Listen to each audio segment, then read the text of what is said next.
ಇಡ್ಲಿ ಸಾಂಬಾರು ಆಗಿದೆ, ಟೇಸ್ಟ್ ನೋಡೋಣವಾ? ನೋಡ್ರಿ ಎಷ್ಟು ಚೆನ್ನಾಗಿದೆ ಗೊತ್ತೇನ್ರಿ. ನೋಡ್ರಿ ಎಷ್ಟು ಸ್ಮೂತಾಗಿ ಬಂದಿದೆ ಅಂದರೆ ಇಡ್ಲಿ ತುಂಬ ಚೆನ್ನಾಗಿದೆ ರೀ. ಫುಲ್ಲು ಬೆಂದಿದೆ. ಇಷ್ಟು ಸ್ಮೂತ್ ಇಡ್ಲಿ ಅಂದರೆ ಅಷ್ಟು ಚೆನ್ನಾಗಿದೆ ನೋಡ್ರಿ. ಚೆನ್ನಾಗಿದೆ, ತುಂಬ ಚೆನ್ನಾಗಿದೆ. ಲೈಕ್ ಮಾಡಿ, ಶೇರ್ ಮಾಡಿ, ಸಬ್ಸ್ಕ್ರೈಬ್ ಮಾಡಿ. ನಮ್ಮನೆ ಅಡುಗೆ ಹೇಗಿದೆ ಟೇಸ್ಟ್ ಅನ್ನೋದನ್ನು ಕಮೆಂಟಲ್ಲಿ ಹೇಳಿ. ಇಡ್ಲಿ ಮಾಡ್ತಾಯಿದ್ದೀನಿ ನಾನು. 2 ಗ್ಲಾಸು ಸರಸ್ವತಿ ಅಕ್ಕಿ ತೊಗೊಂಡಿದ್ದೀನಿ ಈ ಗ್ಲಾಸಿಂದ.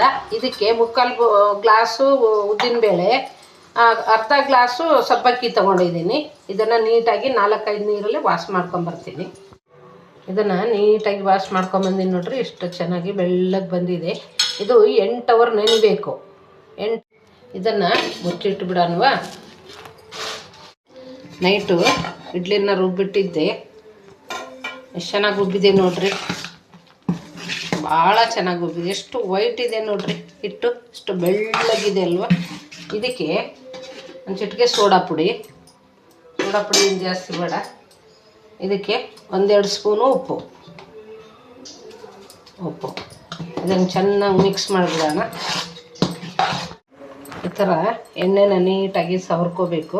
ಈ ಥರ ಸವರ್ಕೋಬೇಕು. ಆಮೇಲೆ ಕೆಳಗೆಲ್ಲ ಕ್ಲೀನಾಗಿ ಇಷ್ಟೇ, ಜಾಸ್ತಿ ತುಂಬ ಹಾಕಬಾರ್ದು. ಎಷ್ಟು ಹಿಡಿಸತ್ತೋ ಅಷ್ಟೇ ಹಾಕಬೇಕು.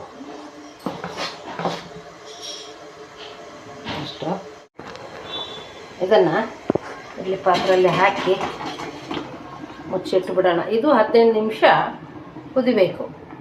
ಇಡ್ಲಿ ಸಾಂಬಾರ ಚಟ್ನಿ ಮಾಡ್ತಾಯಿದ್ದೀನಿ. ಸಾಂಬಾರಿಗೆ ಅರ್ಧ ಬಟ್ಲ ಬೇಳೆ, 2 ಟೊಮೆಟೊ ತೊಗೊಂಡಿದ್ದೀನಿ. ಒಂದು ಸ್ವಲ್ಪ ಸೊಪ್ಪು ಅರ್ಧ ಬಟ್ಲ ಸೊಪ್ಪು ತೊಗೊಂಡಿದ್ದೀನಿ. 1 ಸ್ಪೂನ್ ಜೀರಿಗೆ ತೊಗೊಂಡಿದ್ದೀನಿ. ಇದಕ್ಕೆ ಸಾಂಬಾರಿಗೆ ಜೀರಿಗೆ ಹಾಕಬೇಕು, ಚೆನ್ನಾಗಿರುತ್ತೆ. 1-2 ಸ್ಪೂನ್ ಕೊಬ್ಬರಿ ತುರಿದು ಇಟ್ಕೊಂಡಿರೋದು, 1 ಬೆಳ್ಳುಳ್ಳಿ, ಒಂದು ಸ್ವಲ್ಪ ಕೊತ್ತಂಬರಿ, ಒಂದು ಅರ್ಧ ಈರುಳ್ಳಿ ತೊಗೊಂಡಿದ್ದೀನಿ. ಸ್ವಲ್ಪ ಹುಣಸೆಹಣ್ಣು, 1 ಸ್ಪೂನ್ ಖಾರ ಪುಡಿ, ಸ್ಪೂನು ಗರಂ ಮಸಾಲ ಪೌಡ್ರ್, ಒಂದು ಅರ್ಧ ಸ್ಪೂನ್ ಉಪ್ಪು, ಅರ್ಧ ಸ್ಪೂನು ಎಣ್ಣೆ ಹಾಕ್ಕೊಳ್ತಾ ಇದ್ದೀನಿ. 1/4 ಸ್ಪೂನ್ ಅರಿಶಿಣ ಹಾಕ್ತಾಯಿದ್ದೀನಿ. 1 ಗ್ಲಾಸ್ ನೀರು. ಇದು ಮುಚ್ಚಿಬಿಡೋಣ. 3 ವಿಜಿಲ್ ಆಗಬೇಕು. ಆಗಿದೆ ನೋಡ್ರಿ, ಚೆನ್ನಾಗಿ ಕುದ್ದೈತೆ. ಈ ಥರ ಕುದಿಬೇಕು. ಬೇಳೆ, ಸೊಪ್ಪು, ಟೊಮೆಟೊ ಎಲ್ಲ ಈ ಥರ ಕುದಿಬೇಕು. ಇದಕ್ಕೆ ಒಗ್ಗರಣೆ ಹಾಕೋದಕ್ಕೆ ಕರಿಬೇವು, ಒಂದು ಅರ್ಧ ಈರುಳ್ಳಿ ತೊಗೊಂಡಿದ್ದೀನಿ, 1 ಸ್ಪೂನ್ ಎಣ್ಣೆ,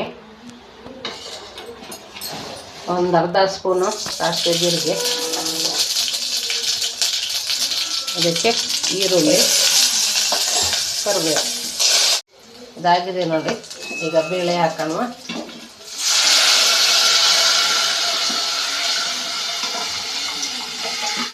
ಚಟ್ನಿ ಮಾಡುವ ವಿಧಾನ: ಒಂದು ಅರ್ಧ ಬಟ್ಲ ಕಡಲೆ ತೊಗೊಂಡಿದ್ದೀನಿ, 1/4 ಬಟ್ಲ ಕೊಬ್ಬರಿ ತುರಿದು ತೊಗೊಂಡಿದ್ದೀನಿ. ಇದಕ್ಕೆ ಹಸಿ ಶುಂಠಿ 1 ಇಂಚ್ ತೊಗೊಂಡಿದ್ದೀನಿ, ಈ ಥರ ಕಟ್ ಮಾಡಿ ಇಟ್ಕೊಂಡಿದ್ದೀನಿ. ಇದಕ್ಕೆ ಒಂದು ಸ್ವಲ್ಪ ಹುಣಸೆಹಣ್ಣು, 2 ಬೆಳ್ಳುಳ್ಳಿ ಹಾಕ್ಕೊಂಡಿದ್ದೀನಿ, 4 ಮೆಣಸಿನ್ಕಾಯಿ, ಕೊತ್ತಂಬರಿ. ಒಗ್ಗರಣೆ ಕೊಡೋದಕ್ಕೆ ಒಂದು ಅರ್ಧ ಈರುಳ್ಳಿ, ಕರಿಬೇವು ತೊಗೊಂಡಿದ್ದೀನಿ. ಇದಕ್ಕೆ ಒಗ್ಗರಣೆ ಹಾಕ್ಕೊಂಡಿದ್ದೀನಿ. ಚಟ್ನಿಗೆ ಉದ್ದಿನಬೇಳೆ ಹಾಕ್ಕೊಂಡಿದ್ದೀನಿ ಅರ್ಧ ಸ್ಪೂನು, ಈರುಳ್ಳಿ ಅರ್ಧ, ಕರಿಬೇವು ಹಾಕ್ಕೊಂಡಿದ್ದೀನಿ. ಈಗ ಒಗ್ಗರಣೆ ಹಾಕೊಂಡ್ವಾ? ಇದು 10 ನಿಮಿಷ ಜೋರಾಗಿ ಇಟ್ಕೋಬೇಕು, 5 ನಿಮಿಷ ಸ್ಲೋ ಆಗಿ ಇಟ್ಕೋಬೇಕು. ಅದು ಕರೆಕ್ಟಾಗಿ ಆಗ್ಬಿಡ್ತೈತಿ ಇಡ್ಲಿ ಆಗಿದೆ ನೋಡ್ರಿ. ಈಗ ತೆಗೆದು ನೋಡೋಣವಾ? ಎಷ್ಟು ಚೆನ್ನಾಗಾಗಿದೆ ನೋಡ್ರಿ. ಬೆಳ್ಳಗಿದೆ, ಹಾಗೆ ಇಡ್ಲಿ ಹೂವು ಬಂದಂಗೆ ಬಂದಿದೆ ನೋಡ್ರಿ. ಎಷ್ಟು ಚೆನ್ನಾಗಿ ಬಂದಿದೆ, ಎಲ್ಲಿ ಅಂಟ್ಕೊಂಡಿಲ್ಲ.